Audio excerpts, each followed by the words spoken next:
News, opinions, and conversation when we come forward on KBLA Talk 1580. They can do anything they want to us. We might not be back. I might be in jail. I might be anywhere. But when I leave, you can remember I said with the last words on my lips, I am a revolutionary. On Saturday, February 22nd, you are invited to A Night with the Panthers, a special fundraiser dedicated to supporting Black Panther veterans who now require assistance with essential needs such as medicine, food, and housing. These Black Panther veterans championed human rights, fed the hungry, educated the community, and stood as powerful symbols of resistance and resilience. Despite their incredible sacrifices, loving and serving the people did not come with retirement plans or financial security. So, now it's our time to honor their legacy and ensure that they are cared for with the dignity they deserve. You can help by attending and supporting A Night with the Panthers, Saturday, February 22nd, 6:30 p.m. to 10 p.m. at the Project 43 Team Post Center, 6841 Crenshaw Boulevard, Los Angeles. For more information, contact Black Panther Party Breakfast at gmail.com or call 707-554-2784. That's Black Panther Party Breakfast at gmail.com or call 707-554-2784. This is a community call to action from KBLA Talk 1580. At KBLA Talk 1580, we've got your black. What do you feel when you hear a record like Tupac's new one? I love Tupac's new record. Right, but don't you feel like that creates tension between East and West? He's talking about killing people. I had sex with your wife, and not in those words. But he's talking about, I want to see you deceased. To live and die in L.A., California. What you say about Los Angeles? Still the only place for me that never rains in the sun. To live and die in L.A., where every day we try to fatten our pockets. I sing this hustle for the cash, so it's hard to knock it. Everybody got their own thing, currency chasing. Worldwide through the hard times, worrying faces. Shed tears as we bury, singing close to heart. What was a friend, now a ghost in the dark. Cold part about it, and got smoked by a fiend. Trying to floss on him, blind to a broken man's dream. A hard lesson, court cases keep him guessing. Plea bargain ain't an option now, so I'm stressing. Cost me more to be free than a life in the pen. Making money off of cuss words, writing again. Learn how to think ahead, so I fight with my pen. Late night down sunset, like in the zen. What's the worst they can do to a nigga? Got me lost in hell to live and die in L.A.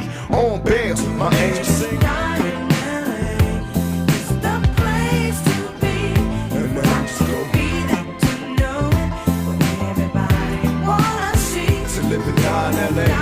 KBLA Talk 1580.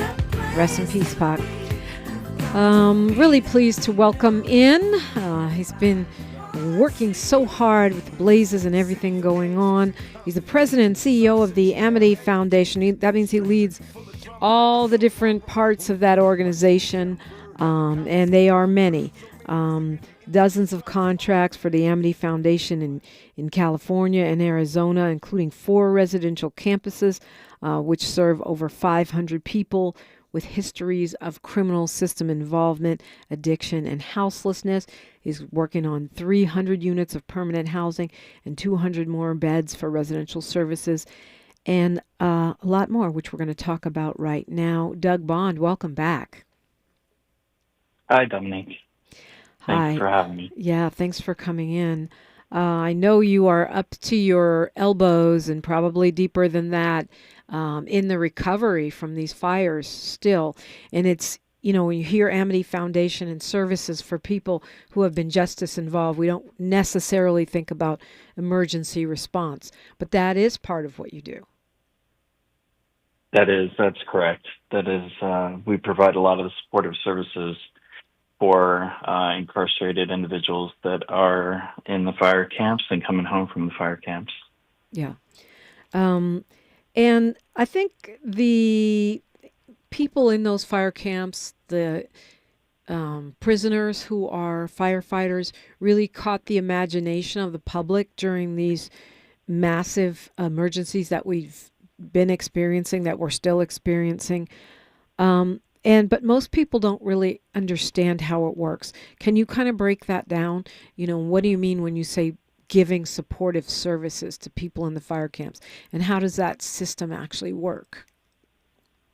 Sure. So, the state has run a fire camp program for almost 100 years, and there's about 35 fire camps throughout the state. California Department of Corrections Rehabilitation has been running those camps for some time now, providing support to CAL FIRE and also working with the California Conservation Corps. They do a lot of the prevention work, and then they also help respond with hand crews when there's tragic fires like we experience here in LA. And the supportive services that we provide are at their pilot programs at two of the fire camps, Pine Grove and Growersburg, and those are designed to help support youth that are 18 to 24 participate in the programs, and we provide therapeutic community services, case management, treatment, and other supportive services to make sure that it's not just the work that they're focused on, but successfully being able to heal and come home. The rehabilitation and then many part, of the, right? Yeah, the rehabilitation part, exactly, which is a key component. So, and then the state also has places like Ventura Training Center, which allows, and they work on that with the Anti-Recidivism Coalition, which allows people that have returned home to go through a firefighter training academy and get certified, and then can work back in the field. So the young people that I met, the people from the Pine Grove, was the young people that I met. How do those folks, because I heard you guys talking, you were there that day when I went, about how some of these young people had not gone into the actual adult prison system. They had gone from like a juvenile facility into a fire camp. Is that right?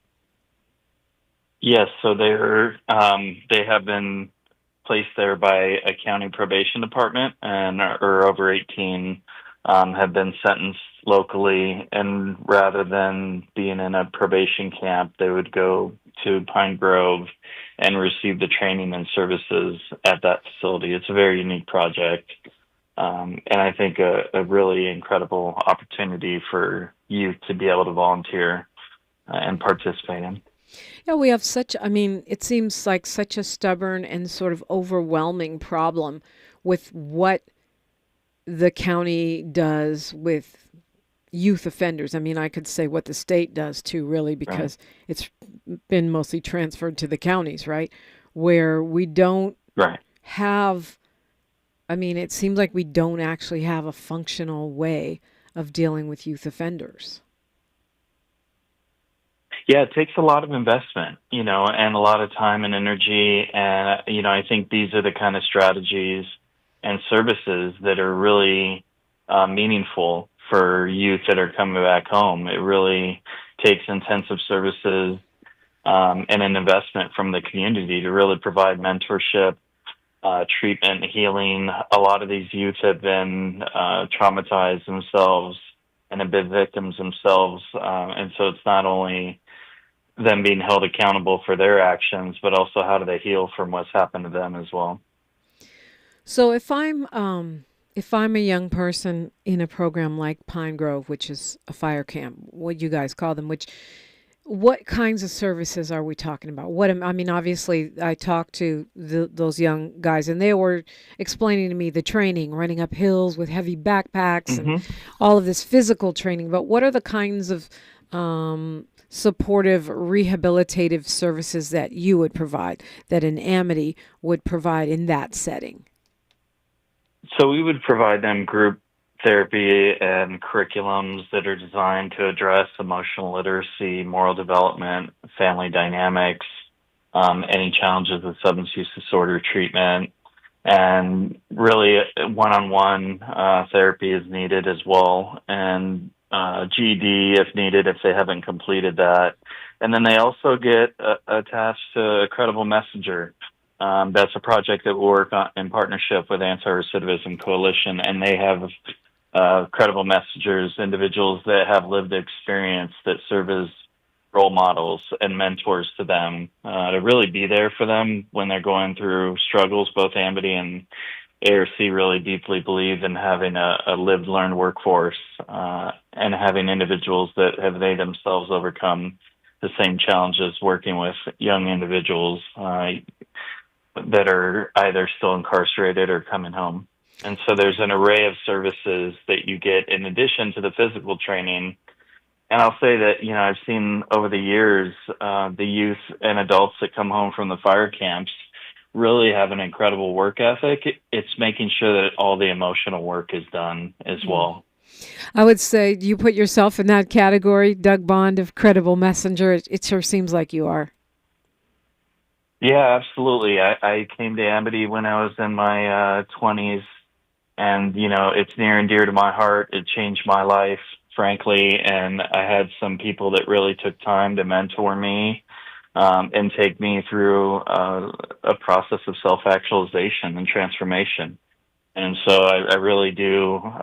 That's why I spend a lot of time at all of our campuses, and that's why you'll see me engaging and with our youth and with our adults. I want to see another generation go through what we went through, frankly, and I think we can avoid seeing that future generations continue to repeat that cycle. We're talking with Doug Bond. He's the CEO of Amity Foundation. They do a lot of different kinds of work.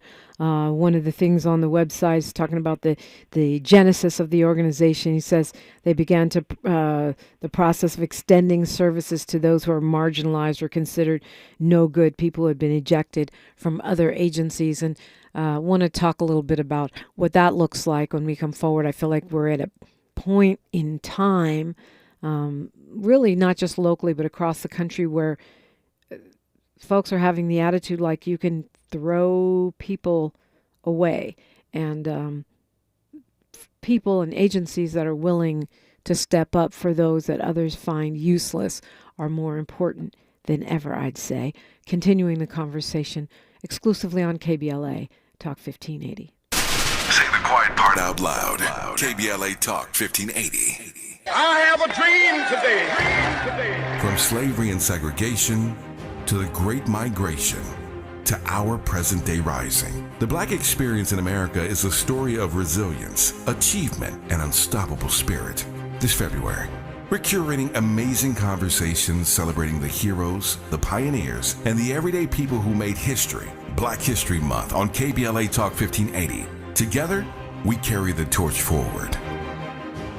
Texting privacy policy and terms and conditions posted at textplan.us. Texting enrolls for recurring automated text marketing messages. Message and data rates may apply or stop, opt out. Individual results may vary. Consult a doctor prior to use. If you've struggled to lose weight in the past, this important message is for you because you could lose as much as 50 pounds or more with Zelfie. Zelfie makes it easy and affordable to get weight loss treatment 100% online. Zelfie providers can prescribe FDA-approved GLP-1 weight loss medications clinically shown to help people lose weight, like Wegovy, Zepbound, and others. Plus, help get the medication covered by insurance, so it's as little as $0 a month. The doctors are super helpful, and the meds have been a game changer. It's the first program I've had success with. Before Zelfie, I was unable to lose weight, even though I was eating healthy and exercising 6 days a week. Zelfie helped me not only lose weight, but I feel so much better. Text GOAL to 200-300 to get started today with Zelfie and see if weight loss medications like Wegovy or Zepbound are right for you. Don't wait. Text now for a link to your exclusive offer. Text GOAL to 200-300. That's GOAL to 200-300. GOAL to 200-300.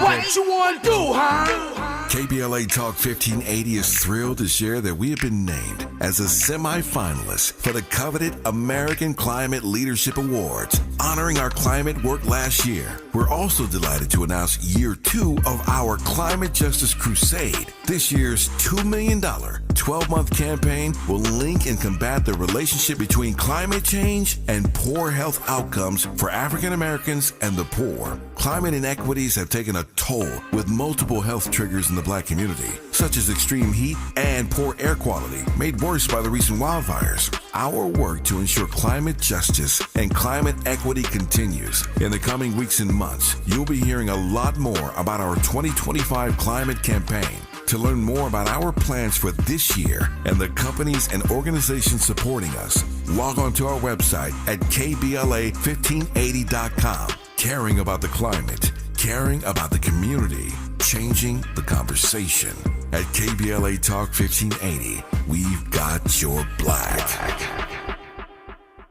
breeze. It's a classic odor tale. You fried fish for dinner, cleaned up, but the smell is still in the house.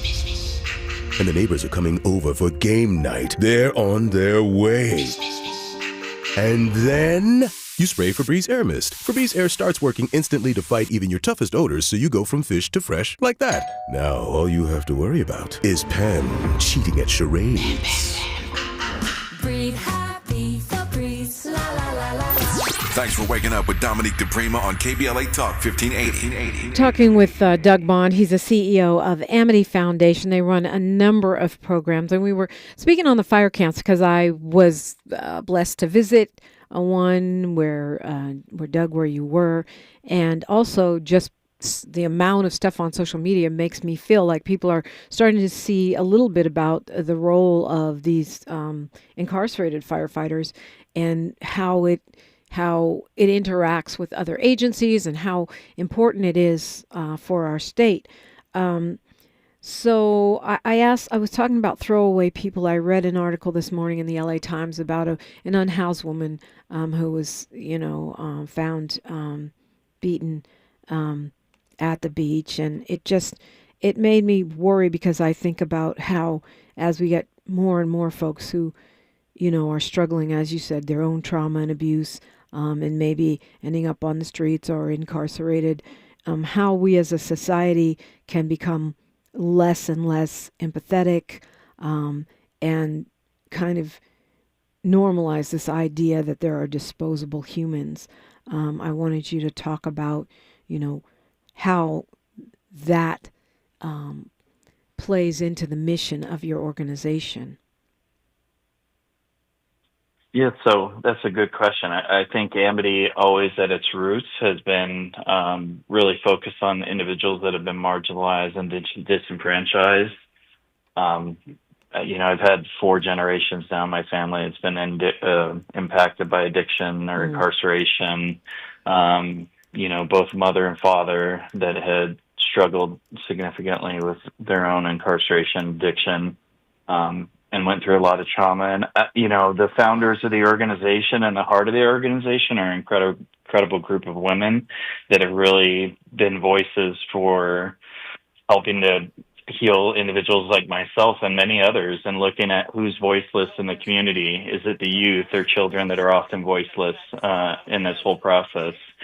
What are the other populations that are not being seen or heard, and how do we include them in our community and embrace them? And so I think Amity at its core has always been looking at individuals like that have been impacted and that often don't have the voice in the community. And so whether it's youth or women, Native American communities, or other marginalized communities, those are the things that we're always looking at as part of the teaching therapeutic community. And I think any good healing community has to be inclusive of all members of the community, especially those that are suffering the most.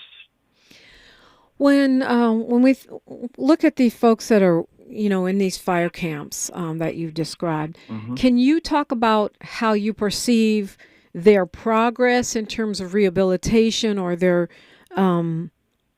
outcomes as compared to maybe young people who went straight into adult prison from those juvenile facilities? I think that, the outcomes are really good with the fire camps. I think that for anybody that's participating in rehabilitation and reentry, it's really important for everyone to take advantage of these kind of opportunities. And I will say I've seen California Department of Corrections and Rehabilitation evolve over the 20 years that I've been engaged in working in these services and in this community. And there's so many opportunities now for folks to be able to get the services that they need while they're incarcerated, and then get the services that they need when they come home. And these camps are voluntary, and really require a lot of commitment from folks that are participating in them, both physically and emotionally. And I will say that the physical part is what most people focus on when they think about the camps. but it's also the emotional work that needs to take place and all the healing that may have led them to some of the decisions that were that led to their incarceration. And so for youth, we've seen many youth come home, and whether they end up working back in the firefighting industry and services, or they go to Hollywood or construction, the work ethic and some of the what they've learned there really goes with them throughout their life. But that's a continual process for all of us, right? That are in a process. No doubt. Some days more than others. But Doug Bond, when we had a lot of conversation too about how much these firefighters are paid. We know Assembly Member Isaac Bryan is working on a bill to pay these people more than what they're currently getting, which can be less than $10 a day. But talk to me about other things that they, other benefits, I guess you could say. Do people, incarcerated people who fight fires, do they get time off their sentences? Do they get other kinds of what we would consider perks, I guess, in the context of incarceration? They do. They actually, get more credit and time off their sentence. They get the ability for the record to be expunged, which is really incredible. That's been, legislation and changes that were passed. I know that the pay topic is one that Assemblymember Isaac Bryan and others are working on championing. So when they are fighting on fires, their pay number or pay would increase during those periods of time. But they also get a lot of access to really good environments. Frankly, if you've been to fire camps, some of the fire camps you go to are not institutional type environments, which is really important in the transformational process. They eat really well, which I know we often take for granted. But that's huge, especially if you're a young person, right? Who's actually still growing. I got more questions about the camps, but I want to go to Eric calling us from the city of Carson. Hi, Eric. Good morning, Dominique. Good morning. What's on your mind today? Mr. Bond, I had a statement and a question for you, sir. Short statement, please, if you would. Okay, I'll make it short. Yeah. I have a cousin that went to fire camp, and he became a fireman. He never went to prison, but he had some troubles, and he's been very successful. And then I have another family member who tried to get into fire camp. He went to prison, and he could never make it they couldn't get it to happen. Now that he's been released, is it possible for him to get into fire camp? He needs structure. It's a great question, Eric. Yeah, that's a really good question. Thanks for asking that. I think that there are some more programs. The LA County Training Center that's ran by Justice Care and Opportunities Department, JCOD, is an incredible opportunity. They're starting their first cohort for women, which is incredible. I think it's starting this month. They just completed a cohort for men. I would look at JCOD website and look at LA County Training Center. And there's also Ventura Training Center as well. And so I think those two training centers are more in the community. And there are those opportunities for people to have training and structure and to find a career in this field, which is really a good career. Justice Care and Opportunities Department is what JCOD is, Eric. It's jcod.lacounty.gov. So now the JCOD camp, their fire camp, their training center you're talking about, they accept people after they've been released, right? Those folks are not incarcerated, are they? Yes, they do. And they also accept young individuals that have been impacted by the foster system as well, which is really, as a former foster child myself, I'm a huge advocate for services that support foster youth. And yeah, it's a really incredible opportunity that allows people that have returned home or been impacted by the justice system or foster system to participate in a firefighter training program and live on site. I believe they're paid a stipend, and then they also get supportive services similar to what I described at Pine Grove. And what's the difference with the Ventura County Training Center, Doug Bond? The Ventura Training Center is typically for individuals that have, it was one of the first camps started in the community, and it is for folks that are impacted by the justice system that have participated in fire camps and that are now home and on parole and able to go through a training process with CAL FIRE, get supportive services from Anti-Recidivism Coalition, and then get completion and the possibility of being hired by CAL FIRE. Okay, so that sounds like... Both very similar training programs, just different locations and a little bit different criteria. Those both sound like good places to start, Eric, no? Eric, you there? Okay. I guess he hung up, but those both sound like they would be the exact right kinds of targets for his cousin who hasn't had the opportunity yet. If I have a loved one who's incarcerated, who is interested in being part of a fire camp or that kind of a training opportunity, what would I do, or what would they do? Yeah, they would typically talk to their correctional counselor. Every institution in the state has correctional counselors that will help work with them in terms of what programs they would be eligible for and acceptance into those programs. So if they're incarcerated, I would really encourage them to talk to their correctional counselor about their interests in these programs.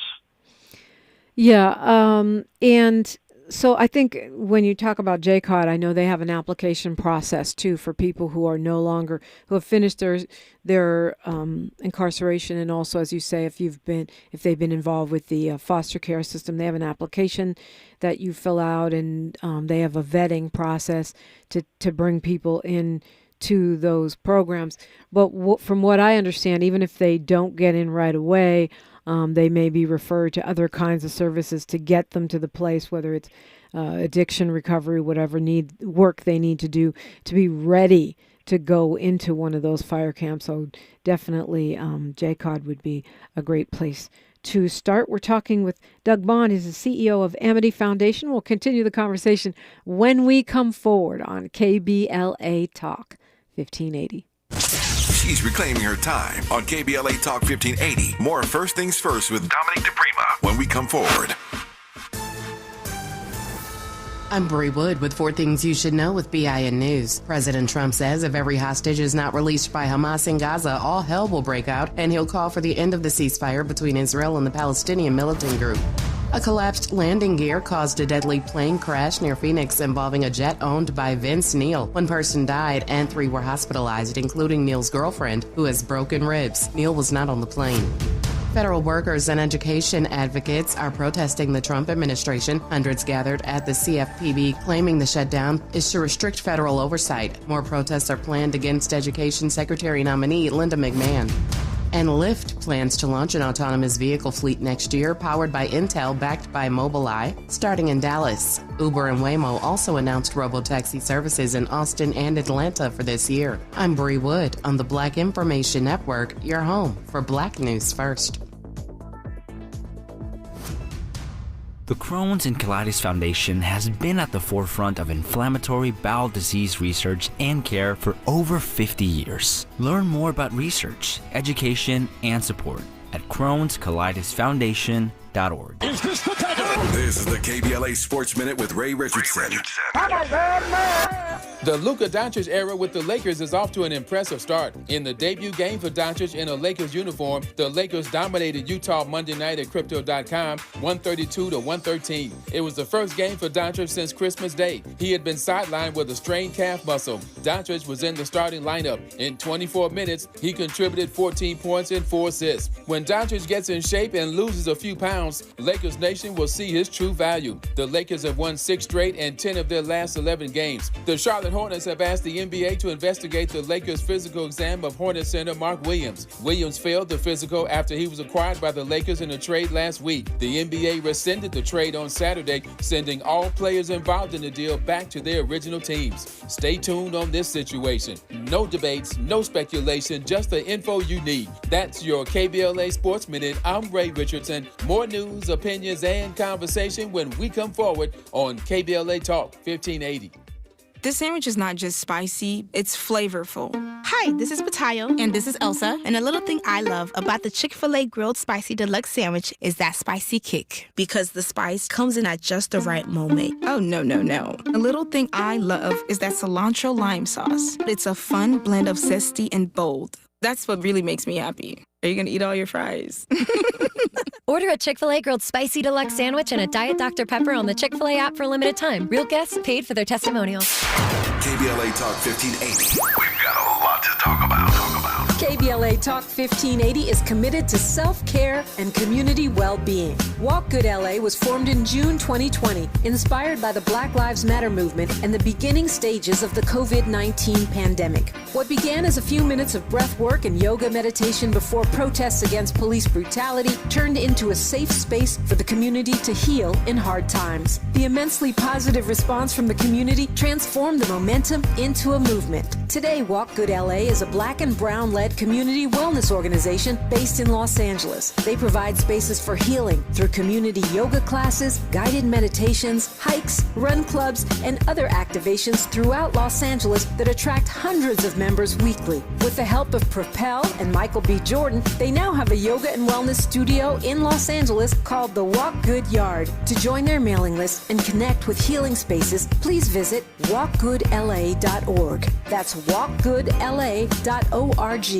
Or find them on Instagram at walkgoodla. This is a community call to action, a community call to healing from KBLA Talk 1580. Well, good morning, kiddo. I love that you're home from college. I've missed you. Still taking your nature-made vitamins? Every day. A multivitamin and a probiotic. You better be taking yours. Still looking out for me, Mom. I'll never stop. Made to care for you every day. Nature Made, the #1 pharmacist-recommended vitamin and supplement brand. Find us in the vitamin aisle, based on a survey of pharmacists who recommend branded vitamins and supplements. KBLA Talk 1580 stands with you neighbor to neighbor, bringing you resources and what you need to know. For information on fire recovery resources, recovery hubs, and available services, call 211 for the City of Los Angeles and 311 countywide. Aid distribution locations, repopulation updates, and safety rules are constantly changing. Visit the LA City and LA County websites for the latest. If you'd like to sign up for the county's free debris removal, fill out a right of entry form, or get a list of disaster recovery centers that are still active, please visit recovery.lacounty.gov or call the debris hotline at 844-347-3332. If you're vulnerable to mudslides with rain in the forecast, free sandbags are being offered. Go to lacounty.pw/sandbags to find out where to get them. Businesses who have lost their facilities due to the fires can use a regional online source to get free or discounted locations. Whether you're interested in donating or finding space, you can visit the business-to-business Space Share portal at spaceshare.lacounty.gov. Additional LA County small business support and programs can be found at opportunity.lacounty.gov. Praying, advocating, and standing with you. KBLA Talk 1580. Broadcasting live from Leimert Park, USA. Welcome back to your home for unapologetically progressive radio.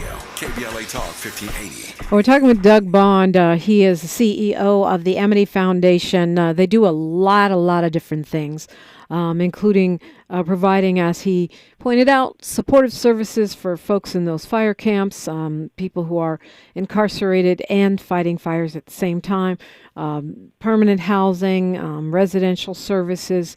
And during your time there at Amity, gone from serving about 2,000 people a year to over 35,000 people a year. I feel like we in LA County and the state of California have really solidified this commitment to rehabilitation, to care, to helping folks in a holistic way, as you pointed out, not just the physical, but their mental health, and life skills and all job skills and all of the things that people need to get fully on their feet. whether they've been system impacted, whatever way that might be. Is the current environment that we're in right now, is it a retraction? Is it a contraction? Is it a time now where it's going to be more difficult to fund the kind of work that you do? Are we the public in retreat from this idea of rehabilitation and care? It's a good question. I'll say that, now more than ever, we need to make sure that we're investing in these services. A lot of what we do is smart public safety. We don't always talk about it in that way, but when we think about the public health side of things, we think about getting people treatment, jobs, housing, and all of the support that they need in the community, our communities are safer. And the impact to their children and their children's children is definitely seen. A lot of the research that's been done on projects like the Male Community Reentry Program or Female Community Reentry Program, which are two other unique programs that allow people to come home safely, have shown a tremendous amount of success. And I think that at all levels of government and other states are looking at these as models. So we really do need to be thinking about how do we continue to invest in the programs that both have a financial, but more importantly, a social return on investment. We want to be accountable for the services that we're providing and making sure that those are good uses of resources. And I think, at all levels of government and community-based orgs should really be looking at what are the models that are working for our community to really, truly be safe in the community and make sure that individuals have the support that they need. Yeah, it's. I saw today in the New York Times where federal firefighters are stalling the hiring of those firefighters because of what's happening in Washington now, the freeze, which was meant to exempt public safety positions. But federal firefighters now, they're saying some of them have had their job offers rescinded, and that includes like U.S. Forest Service, National Park Service. It's, as an Angelino who's still living through this, as we all are, facing a pretty long rebuilding phase, that's alarming. Do you have any thoughts on that? Well, I think for all of us that are in Los Angeles or in any community that is at risk to fire or needs emergency responders, of course, for any of our safety in the community, we want to make sure that we make those investments. I think that is something that I would hope at all levels of government that we're looking at investing in. And, I really think that we need to look more towards prevention. How we're building, how we're making sure, how we're looking at making sure that these things do not happen and try to do everything we can to prevent them. It's much more costly to deal with tragic events like this than it is to do prevention. Yeah, I think that's right. And as citizens or residents of these areas, we can let it be known to our congresspeople or our representatives that this is a priority for us, because honestly, no one wants to be living through these scenarios, and we definitely don't want to be living through them without the support. If an incarcerated person has been fighting, when I was up at the camp, it was 24 hours on, 24 hours off, 24 hours on. These two fires, the one in Pacific Palisades and the one in Altadena, the Eaton Canyon, are both 100% contained now. So what happens to those firefighters, those incarcerated folks? Will they go to the next fire, or will they go through a debriefing period, a de-smoking period of mind body, or will they go right on to the next blaze? Yes, some were deployed to other fires that come up, and several have gone back to their camps as well. And so, I will say that, as you mentioned, they were working side by side with other first responders and firefighters from all over the country and our local firefighters and helping to battle these fires during the fires, and we're working these shifts just like everybody else. And so for all of us that, are grateful to our first responders, I think that we really don't think about somebody's history or their past when your home is at risk of burning down and your communities are at risk of burning down. And so it's really, I think, good to see that people were so grateful and thankful for incarcerated individuals coming and helping to support the community. And so, really heartwarming, I'll say, to see folks that often don't get a lot of praise or thanks or gratitude, getting that gratitude from the community. Yeah, I noticed that when I was there, just how the young men were really, they were grateful for the gratitude. They were grateful to be seen and to be considered contributing members of society. And it actually, surprised me how important that seemed to be to these young people, the recognition and the praise. Because, you think about, oh, well, you're not getting that much money or whatever, but their response was more like, wow, people see us as a net positive to society, and that meant the world to them.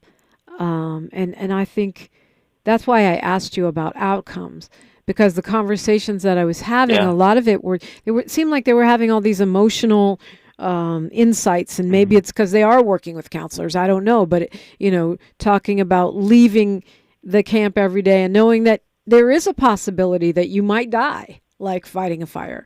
Maybe it's not a huge possibility, but it is a possibility, and how it was changing their perception of the world and themselves and their futures.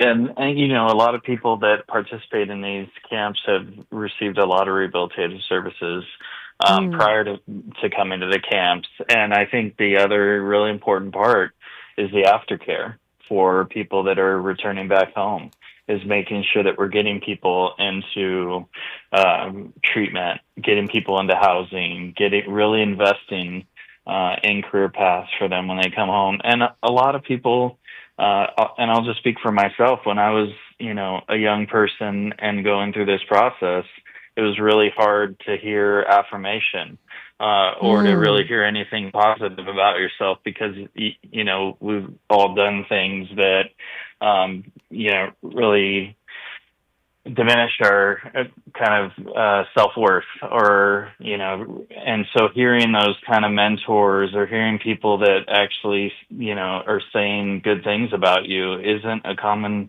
thing for folks to hear. And those are the kind of things that, that really go a long way in terms of motivating people that have been systems impacted.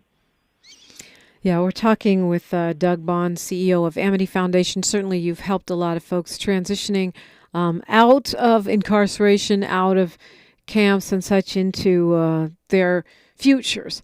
And I would love to, when we continue this conversation, to take a look at what advice you would give to those people who are either about to leave incarceration and come back into their communities, or those families and loved ones who are getting ready to receive folks who've been incarcerated and who will be re-entering the systems. How can we be helpful? What are the things that folks need? What are we overlooking that contributes to this revolving door of imprisonment? I'd love to get your thoughts on that when we continue on KBLA Talk 1580. More of First Things First with Dominique DiPrima when we come forward. We asked seniors how to prevent Medicare scams. My best advice, if you get a phone call, do not talk to the person. These people are well trained. Don't talk to them. They don't know me. They're just trying to scam me. Don't be fooled. Hang up. Just hang up. Never give out your Medicare number. They're going to get your number to put in a false claim. If I get a call from someone, I don't pick up the phone. And should I pick up the phone and they ask for information, then I hang up. How do you detect Medicare fraud? Just like I check my credit card statements, I check my Medicare statements monthly. Scammers can get a hold of your number, order medical devices through your account, and you're not even going to know about it if you don't look at your statement. Check your statement every month. If you get your statement and you see something that you know you did not have done, you report it. call your senior Medicare Patrol. To report Medicare fraud, call the Senior Medicare Patrol at 855-613-7080. I feel so alone. I'm embarrassed to talk about it. How can I help my kid if I can't help myself? I can't remember when I wasn't stressed. I don't like it inside. When you feel overwhelmed by your thoughts and emotions, it's okay to get help. You are not alone. CalHope is here for you with free, safe, and confidential mental health resources for youth, young adults, families, and you. Find support now at calhope.org. Someone had a birthday. Yep, 50. Can't believe it. 50 years of wisdom. Great segue. We have health news, a CDC update. Pneumococcal vaccination is now recommended for adults 50 or older. Says here, we're over 6 times more likely to be hospitalized with pneumococcal pneumonia than adults under 50. I don't love those odds. Same. Look what I found. Pfizer's Prevnar 20 is proven to help protect adults against pneumococcal pneumonia and invasive pneumococcal disease in just 1 dose, and millions have already gotten it. Continued approval may depend on a supportive study. Don't get Prevnar 20 if you have a severe allergy to its ingredients. A weakened immune system may lower your response. Common side effects include injection site pain and swelling, fatigue, headache, muscle, and joint pain. For full prescribing information, please call 1-855-213-2138. Visit Prevnar20.com or talk to your doctor or pharmacist. I'm on Prevnar20.com now, scheduling my appointment. Good idea.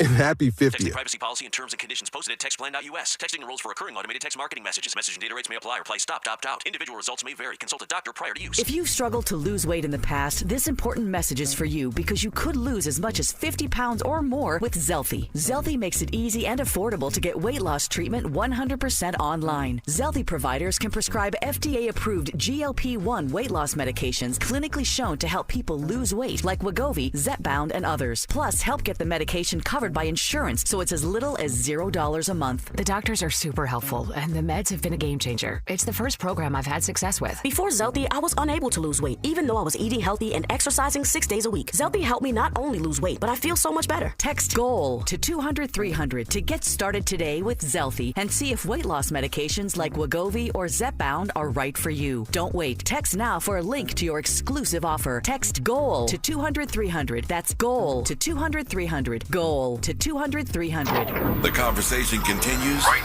now with Dominique DiPrima on First Things First. Talking with Doug Bond, the Amity Foundation CEO. I'm looking at your website again. Campuses and initiatives: Amistad de Los Angeles, Beacon, Broadway Stop, Circle Tree Ranch, Dragonfly, Employment Services, In-Prison Services, Justin Reach, La Entrada de Los Angeles, Vista Ranch, and Ubuntu Project. And I know that's just the ones on the drop-down menu. So the question, I'm putting that in the frame of the question about what we ought to do or what we can do to help our loved ones who are re-entering or help ourselves if we're re-entering. And I list all those services because I feel like there's so many things that are out there, even just in your one organization, that we don't necessarily know about that could be useful to a successful transition. Yes, and I would encourage anyone, as California has really taken a leadership role with the California model in terms of transforming the prison system and how we look at rehabilitation. That has to be really coupled with reentry, which I know that the state and county and city governments are all looking at as well, in partnership with community-based orgs, is making sure that people, in addition to the services that they get while they're incarcerated, is that they really come home and engage in either residential or outpatient services, making sure that, when they get these assessments from individuals that are helping with their transition plan, that they follow them, and the families help encourage that as well, too. I know it's really hard to go to another place to get services when you come home, but those kind of investments go a long way, rather than maybe just going straight home to your family. And I know a lot of people that have been down for many, many years. I spend a lot of time, and we have a lot of folks that have done 20, 30 years, but making that investment of taking the time to decompress from everything they experienced while they're incarcerated and really healing from all their personal traumas and challenges. And then getting that, you mentioned our employment services. We have about a dozen different projects that are funded from a variety of different state, local, federal organizations and philanthropic organizations that are entirely focused on getting people that have been formerly incarcerated back into the workforce or into the workforce for the first time, and doing paid trainings, getting people into education. All of those kind of sequencing of services is very important as well, too. I always tell folks getting the job on day one may not be the priority. It may just be coming home and decompressing and getting the services that you need, and then looking at your job opportunities and doing all the soft skills training.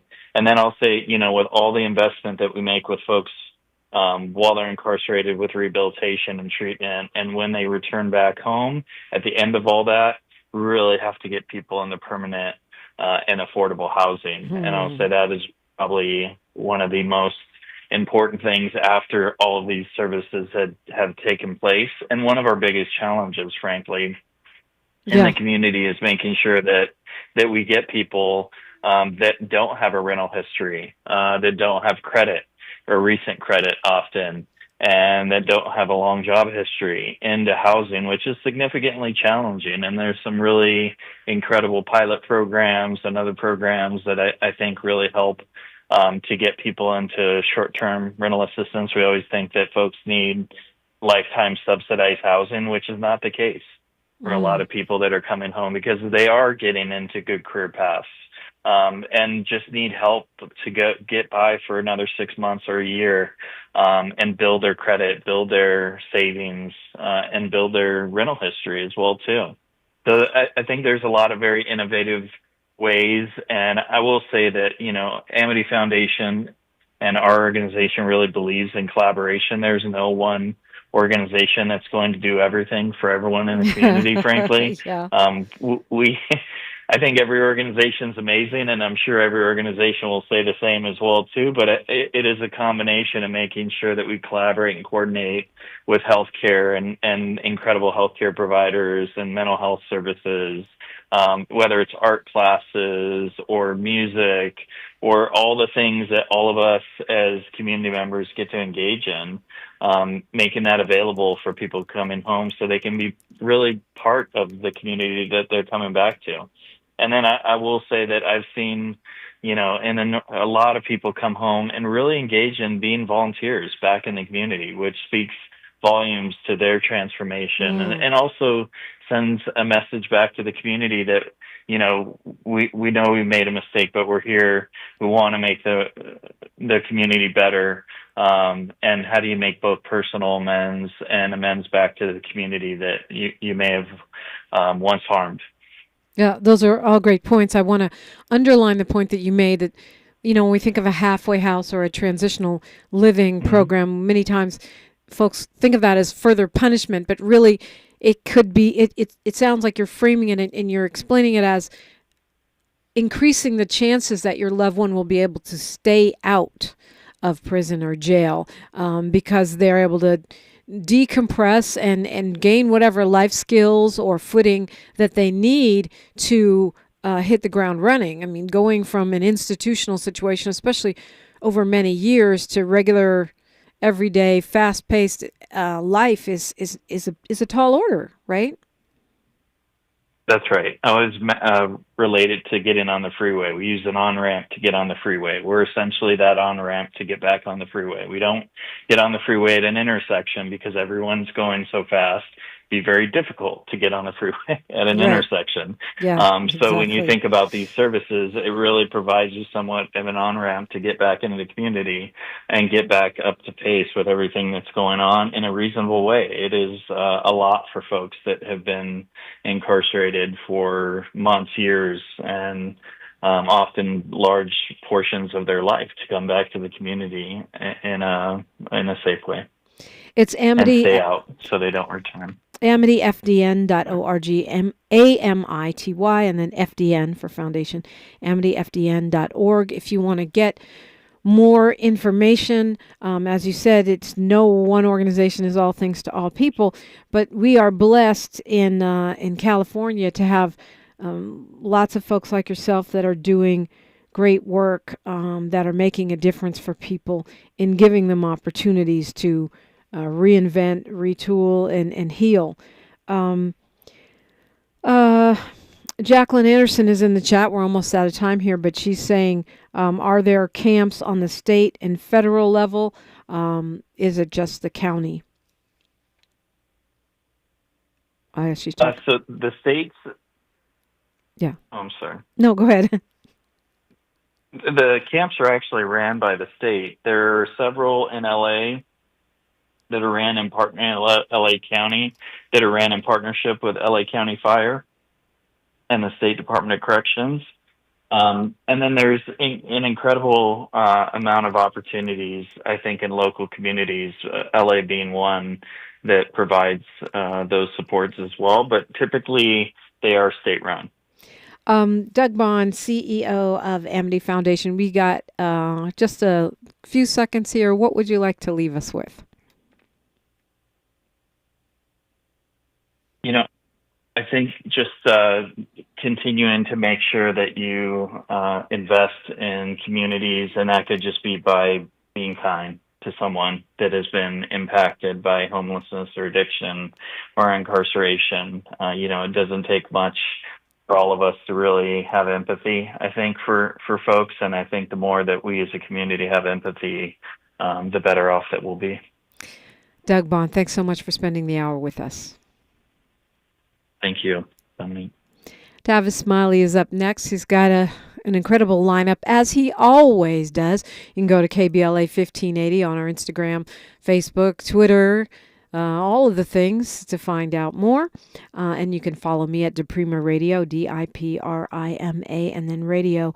Going to Malcolm X for my closing quote. He says, "Stumbling is not falling," and certainly as someone who is one of the prime examples of going into the systems of incarceration and coming out stronger, wiser, and more productive, Malcolm X is at the top of that list. I'm Dominique DiPrima. Tomorrow's our Wealth Building Wednesday. I will see you then. Like my mama used to say, history is now, and we're making it together. Until tomorrow, be safe, be encouraged. One love. KBLA 1580 Santa Monica. Landing gear caused a deadly plane crash near Phoenix involving a jet owned by Vince Neil. One